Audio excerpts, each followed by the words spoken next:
हरियाणा की हर अपडेट के लिए बेल आइकन दबाएं और सब्सक्राइब करें STV हरियाणा न्यूज। आप देख रहे हैं हरियाणा न्यूज और आपके साथ मैं अनु चौधरी। बुलेटिन की शुरुआत करते हैं सुपर फास्ट 100 से। आज होगा मोदी कैबिनेट का विस्तार। आज 43 मंत्रियों को दिलाई जाएगी शपथ। अल्पसंख्यक कोटे से 5 और 4 पूर्व मुख्यमंत्रियों को मिल सकती है जगह। 11 महिलाओं को भी कैबिनेट में किया जाएगा शामिल।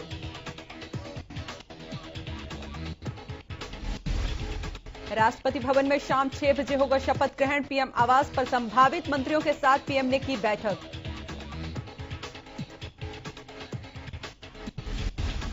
कैबिनेट विस्तार से पहले कई मंत्रियों पर गिरी गाज। रमेश पोखरियाल निशंक, संतोष गंगवार, डॉक्टर हर्षवर्धन और सदानंद गौड़ा ने दिया इस्तीफा।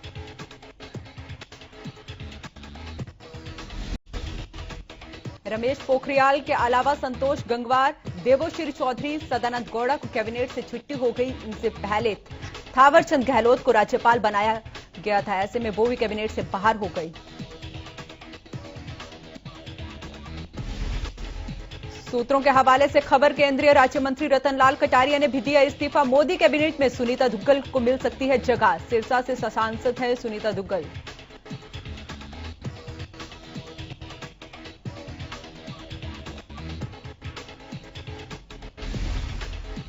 चंडीगढ़ में हुई बीजेपी संगठन की अहम बैठक। सीएम मनोहर लाल की अध्यक्षता में हुई बैठक। पंचायत चुनाव पर बोले सीएम। कोर्ट की सुनवाई के बाद पंचायत चुनाव पर फैसला।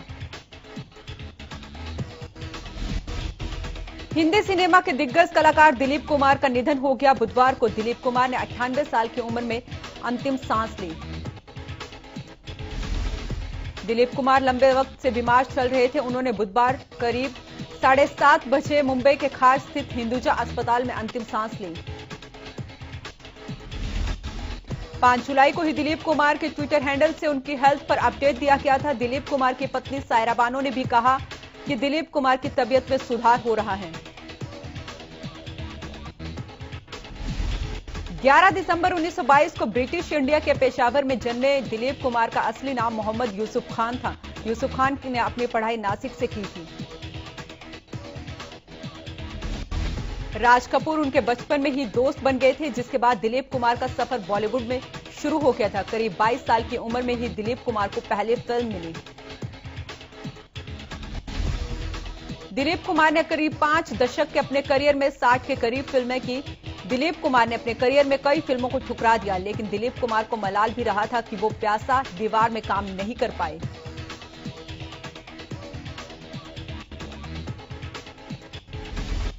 देश के दिग्गजों ने दिलीप कुमार को किया याद। राष्ट्रपति और प्रधानमंत्री ने दिलीप कुमार के निधन पर जताया शोक। कहा, उनका जाना सांस्कृतिक दुनिया के लिए बड़ी क्षति।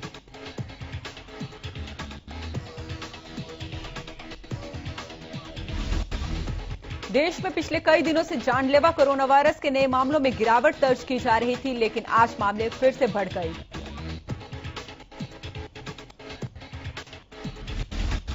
देश में पिछले 24 घंटों में कोरोना के 43,733 नए मामले सामने आए। वहीं पिछले दिनों 47,240 लोग डिस्चार्ज हुए, जिसके बाद एक्टिव केस की संख्या अब 4,59,920 हो गई।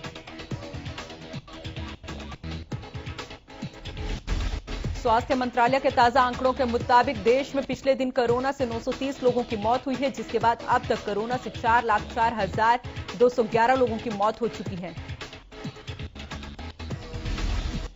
उत्तर प्रदेश में पिछले 24 घंटे में कोरोना के 93 नए मामले सामने आए, जिससे राज्य में अब तक संक्रमित पाए गए व्यक्तियों की संख्या बढ़कर 17,06,818 हो गई है। कोरोना के खिलाफ जारी जंग के बीच प्रदेश में कोरोना के 73 नए मामले सामने आए। सरकार की ओर से जारी आंकड़ों के मुताबिक बीते 24 घंटे में गुरुग्राम में 9, सोनीपत में 9 और रेवाड़ी में 18 नए मामले सामने आए। इसके साथ ही पलवल में 10, पंचकुला में 4 और सिरसा में 5 नए कोरोना मरीजों की पुष्टि हुई है। बीते 24 घंटे में कोरोना से 10 लोगों की मौत हो गई, जबकि इलाज के बाद 94 लोगों ने कोरोना को मात दी। पंजाब सरकार ने किसानों के लिए कोरोना वैक्सीन का इंतजाम कराया है। बुधवार को टीकरी बॉर्डर पर पंजाब सरकार की तरफ से कोरोना की वैक्सीन भेजी गई। दरअसल 5 रिवर हर्ट एसोसिएशन की रिक्वेस्ट पर पंजाब सरकार की तरफ से किसानों को यह सुविधा दी गई और अमेरिका से किसानों की सेवा के लिए आए डॉक्टर सवाई मान ने कहा किसानों का टीकाकरण पहले किया जाए।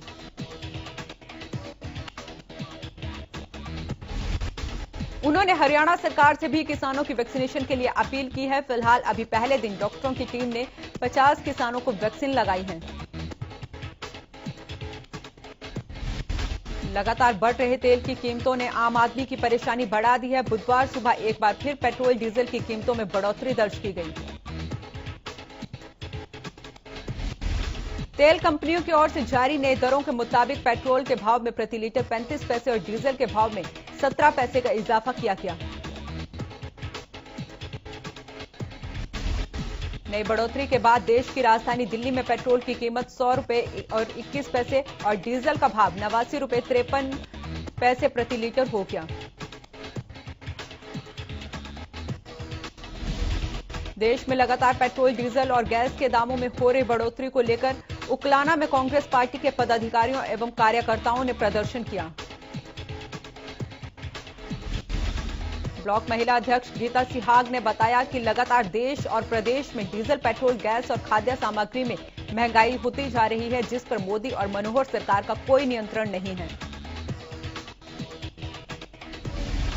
लगातार बढ़ रहे पेट्रोल और डीजल के दामों के खिलाफ बुधवार को कांग्रेस ने सड़कों पर उतरकर प्रदर्शन किया और नारेबाजी करते हुए कांग्रेस कार्यकर्ता जीटी रोड से होकर गुजरे। इस दौरान कांग्रेस के मीडिया सचिव विनीत पुनिया ने कहा कि बीजेपी के राज में लगातार पेट्रोल और डीजल के दामों में वृद्धि हो रही है और महंगाई अपनी चरम पर है, जिसके चलते आम जनता पूरी तरह से त्रस्त है।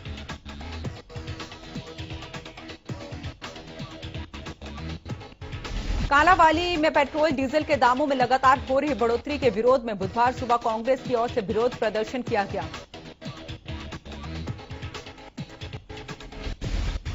इससे पहले कांग्रेसी लोगों की एक और से बैठक का आयोजन भी किया गया और संगठन को मजबूत करने पर जोर दिया गया।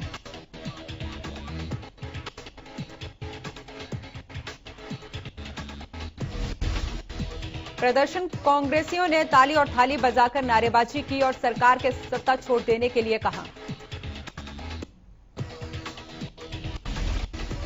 बढ़ती महंगाई के खिलाफ कांग्रेस ने प्रदेश के अलग अलग हिस्सों में जमकर प्रदर्शन किया। इस दौरान सोनीपत में कांग्रेस कार्यकर्ताओं ने जमकर प्रदर्शन किया।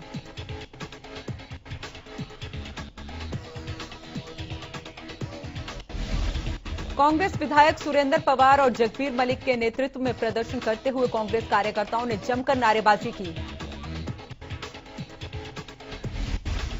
प्रदर्शन के दौरान अपने घरों से सामान लेकर पहुंची महिलाओं ने सिर पर मटके लेकर प्रदर्शन किया। प्रदर्शन के दौरान कांग्रेस कार्यकर्ताओं ने अपने हाथों में तख्ती, बैनर लेकर सरकार को महंगाई पर काबू पाने में असफल बताया।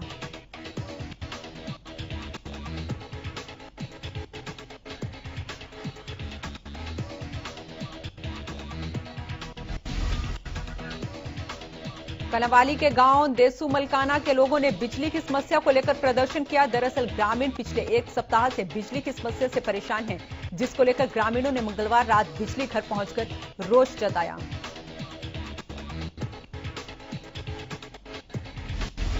गूला चीका में बिजली कट से परेशान लोगों ने मंगलवार रात बिजली विभाग के खिलाफ प्रदर्शन किया। लोगों को कहना है कि लोग पिछले 2 महीने से बिजली कट से परेशान हैं, जिसको लेकर कई बार अधिकारियों से शिकायत कर चुके हैं। बावजूद इसके लोगों की समस्याएं जस की तस बनी हुई हैं। साथ ही लोगों ने बिजली विभाग के कर्मचारियों पर दुर्व्यवहार करने का आरोप लगाया।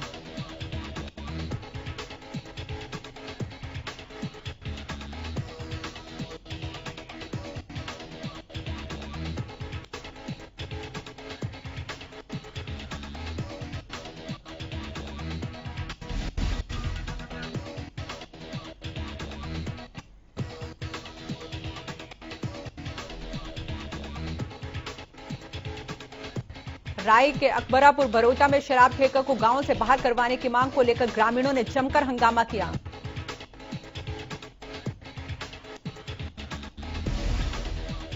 ग्रामीणों का कहना है कि यहां खुले 3 ठेकों में से 2 ठेके आबादी क्षेत्र में हैं, जहां से गांव की महिलाएं और स्कूली बच्चों का आना जाना रहता है।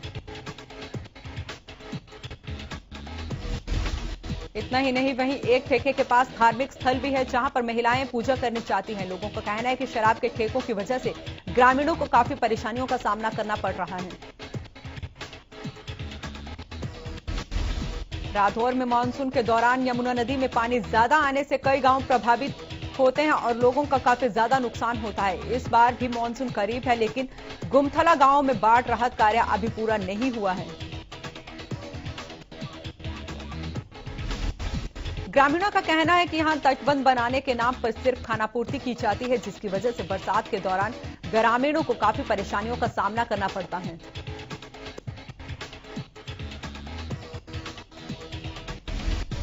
ग्रामीणों ने आरोप लगाते हुए कहा कि यह सब ठेकेदारों की लापरवाही की वजह से हो रहा है, इसलिए ऐसे ठेकेदारों की पेमेंट रोक दी जानी चाहिए।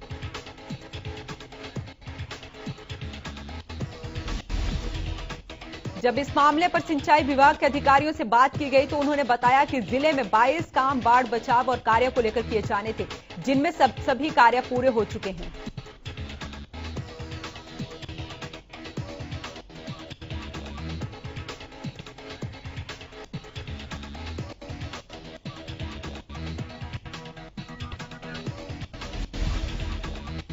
इंदिरी में जिला नगर योजनाकार की ओर से अवैध निर्माण के खिलाफ अभियान चलाया गया। इस दौरान नई अनाज मंडी के नजदीक स्टेट हाईवे पर बन रहे अवैध निर्माणों को गिराया गया। प्रशासन की ओर से यह कार्रवाई भारी पुलिस की मौजूदगी के दौरान हुई।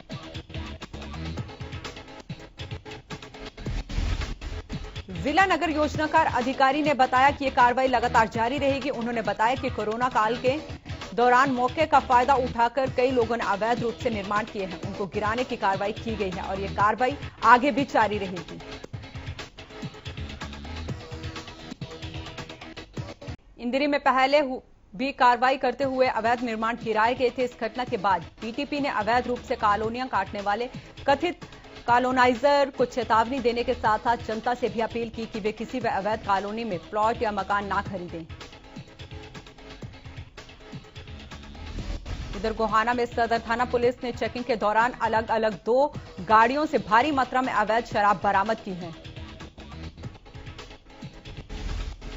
दरअसल पुलिस के अवैध शराब सप्लाई की गुप्त सूचना मिली थी, जिसके आधार पर पुलिस नाके लगाकर दोनों पिकअप और टाटा 407 गाड़ियों को चालकों सहित पकड़ा। दोनों गाड़ियों में 590 शराब की अवैध पेटियां बरामद की गई हैं। चंडीगढ़ से यूपी में इस अवैध शराब की सप्लाई की जा रही थी। करनाल में बलड़ी बाईपास के पास एक तेज रफ्तार कैंटर चालक ने महिला को टक्कर मार दी और मौके से फरार हो गए। इस दौरान महिला की मौके पर ही मौत हो गई। राहगीरों ने पुलिस को मामले की जानकारी दी है। इस दौरान पुलिस ने पहुंचकर शव को कब्जे में ले लिया है और शव को पोस्टमार्टम के लिए भेज दिया।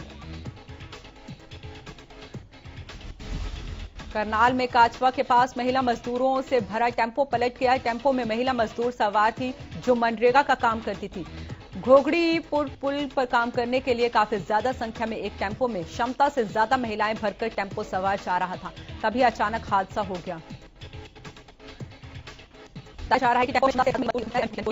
हादसे में 12 महिलाएं मजदूर घायल होगी, जिन्हें उपचार के लिए अस्पताल में भर्ती कराया गया। यमुनानगर के ग्रीन पार्क इलाके में पिछले साल संदीप गुलाटी मौत मामले में संदीप गुलाटी की महिला मित्र के खिलाफ हत्या का मामला दर्ज कर लिया गया है। यमुनानगर पुलिस थाना प्रभारी सुखबीर सिंह ने बताया कि इस मामले में मृतक के बेटे की शिकायत के आधार पर मामला दर्ज किया गया है, जिसकी जांच की जा रही थी। मृतक के बेटे ने बैलिस्टिक और एफएसएल रिपोर्ट मिलने पर केस दर्ज कराया है। मृतक के बेटे के मुताबिक रिपोर्ट में उनके पिता के दोनों हाथों पर गन शॉट का कोई भी अवशेष नहीं मिला। इसके अलावा संदीप गुलाटी दाहिने हाथ से काम करते थे। गोली गर्दन और कनपट्टी के कान के पास बाईं तरफ लगी थी।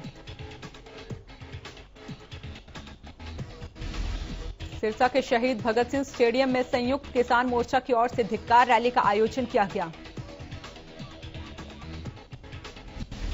हरियाणा न्यूज से बातचीत में किसान नेता योगेंद्र यादव ने कहा कि मछली की आंख की तरह किसानों का लक्ष्य कृषि कानूनों की वापसी है। जब तक कृषि कानूनों का डेथ सर्टिफिकेट नहीं मिल जाता, आंदोलन जारी रहेगा। हरियाणा पंजाबी संस्कृति संघ ने किसान नेता गुरनाम सिंह चड़ूनी के उस बयान पर कड़ी नाराजगी जाहिर की है जिसमें चड़ूनी ने सीएम मनोहर लाल को पाकिस्तान से आया हुआ बताया था। संघ ने चड़ूनी के खिलाफ सख्त कार्रवाई करने की मांग की। साथ ही उन्होंने सेक्टर 21 के कार्यालय पर पुलिस कमिश्नर को इससे संबंधित ज्ञापन भी सौंपा और चड़ूनी से अपने बयान पर माफी मांगने का भी आग्रह किया। सिंगू बॉर्डर पर चल रहे किसान आंदोलन में एक और किसान ने दम तोड़ दिया। मृतक दर्शनपाल सिंह पंजाब के मोगा के रहने वाले थे और पिछले कई महीनों से किसान आंदोलन में शामिल थे। दर्शन सिंह की मौत का कारण शुगर अटैक आना बताया जा रहा है। फिलहाल पुलिस ने शव को पोस्टमार्टम के लिए सिविल अस्पताल भेज दिया। हिसार में पानी की कमी से परेशान 23 गांवों के लोग अपनी अर्जी लेकर जिला सिंचाई अधिकारी के पास पहुंचे। ग्रामीणों ने पहले कार्यालय परिसर में बैठकर 1 घंटे तक धरना दिया। फिर भी जब अधिकारी नहीं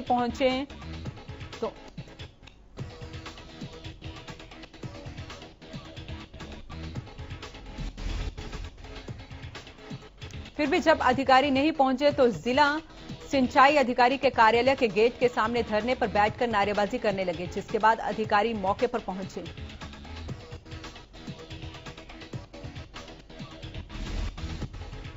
इस दौरान ग्रामीणों से कहा कि अगर भाखड़ा में पानी का स्तर बढ़ता है तो ही वे पानी पाएंगे। ग्रामीणों ने सिंचाई विभाग के अधिकारियों से कहा कि भले ही उनकी फसलें सूख जाए लेकिन पीने के पानी के लिए दिक्कत ना हो।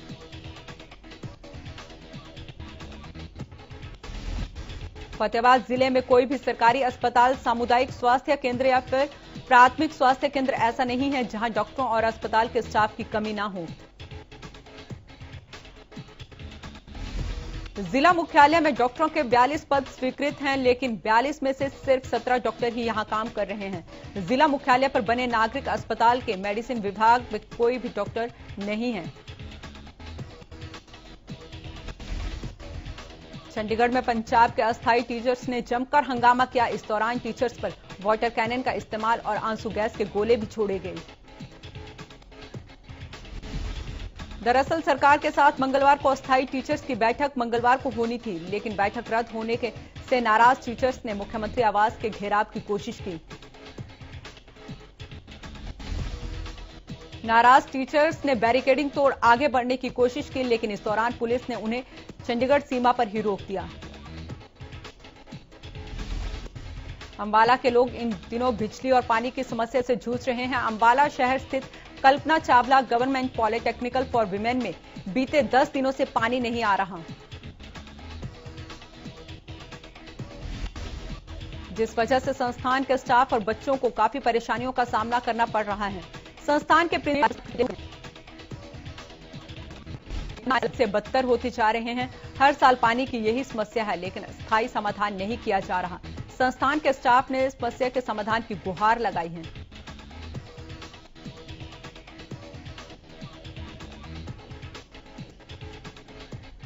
प्राइवेट स्कूल एसोसिएशन के रेवाड़ी जिला इकाई के सदस्यों ने मंगलवार को जिला सचिवालय पहुंचकर मुख्यमंत्री के नाम सीटीएम को ज्ञापन सौंपा।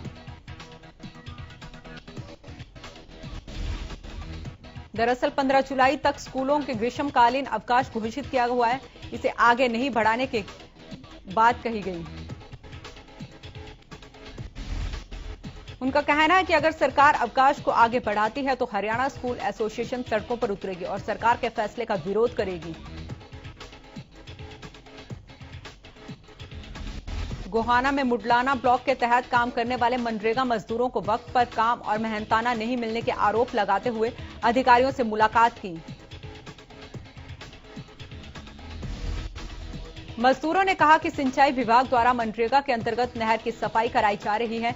नहर की सफाई के अंतर्गत 14 दिनों का काम हुआ है, लेकिन यहां के अधिकारियों ने मजदूरों को सिर्फ 2 दिन का ही काम दिया है। मजदूरों की ओर से बार बार पूछने के बावजूद भी अधिकारी जवाब नहीं दे पाए। उन्होंने कहा कि कोरोना की वजह से पहले ही काम खत्म हो चुका है। जब उनके पास काम आता है तो अधिकारी 1-2 दिन काम करवाकर दोबारा काम पर नहीं बुलाते।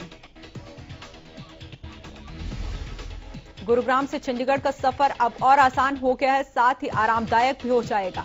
दरअसल गुरुग्राम से 5 वॉल्वो बसें चंडीगढ़ के लिए शुरू की गई। रोडवेज की ओर से जारी समय सारिणी के अनुसार पहले बस रात 12:05 चलेगी, जबकि दूसरी बस सुबह 4 बजे, तीसरी सुबह 7 बजे, चौथी सुबह 7:30 बजे और पांचवी दोपहर 12 बजे गुरुग्राम से चंडीगढ़ के लिए रवाना होगी। ये सभी वॉल्वो बसें आईजीआई एयरपोर्ट और आईएसपीटी दिल्ली से होते हुए चंडीगढ़ जाएंगे। बता दें कि कोरोना काल के बाद से पिछले काफी समय से इस रूट पर वॉल्वो बसों की सर्विस बंद कर दी गई थी। बहादुरगढ़ के सेक्टर 6 मोड़ के पास बेखौफ बदमाशों ने हथियारों के बल पर शराब के ठेके से 4 लाख रुपए लूट लिए। बदमाशों ने ठेके में घुसते वक्त गोलियां चलाई। गनीमत रही कि किसी को गोली नहीं लगी। बदमाश जाते वक्त महंगी शराब की बोतलें भी साथ ले गए। कार में सवार होकर आए 4 बदमाशों ने वारदात को अंजाम दिया। फिलहाल पुलिस ने मामला दर्ज कर जांच शुरू कर दी है। शहर में रोजाना हो रही लूट की घटनाओं पर पुलिस चुप है। कोई भी अधिकारी कुछ बोलने को तैयार नहीं है। वहीं लूट की घटनाओं से इलाके में दहशत का माहौल है। बदमाश शराब की दुकानों और फैक्ट्रियों को निशाना बना रहे हैं। सोनीपत की ऋषि कॉलोनी में एक हैवान पति की खौफनाक हरकत सामने आई, जिसमें उसने अपने पत्नी के पेट पर चाकू मारकर उसकी बेरहमी से हत्या कर दी और मौके से फरार हो गया। आरोपी को अपनी पत्नी के चरित्र पर शक था, जिसके बाद उसने इस वारदात को अंजाम दिया। फिलहाल पुलिस ने मामला दर्ज कर आरोपी की तलाश शुरू कर दी है।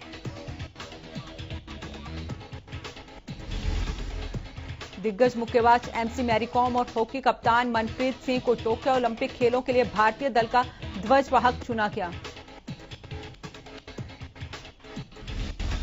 दोनों खिलाड़ी 23 जुलाई को होने वाले टोक्यो खेलों के उद्घाटन समारोह में भारतीय दल की अगुवाई करेंगे।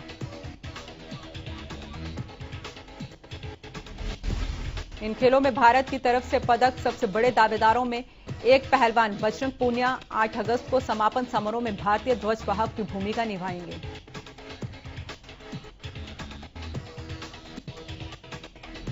टोक्यो ओलंपिक में देश को जींद की पहलवान अंशु मलिक से काफी उम्मीदें हैं। दरअसल जींद के गांव निडानी से दंगल की शुरुआत करने वाली अंशु मलिक अब टोक्यो ओलंपिक का टिकट लेकर पोलैंड में प्रैक्टिस कर रही हैं। गौरतलब है कि टोक्यो में 23 जुलाई से 8 अगस्त तक ओलंपिक खेलों का आयोजन किया जाएगा।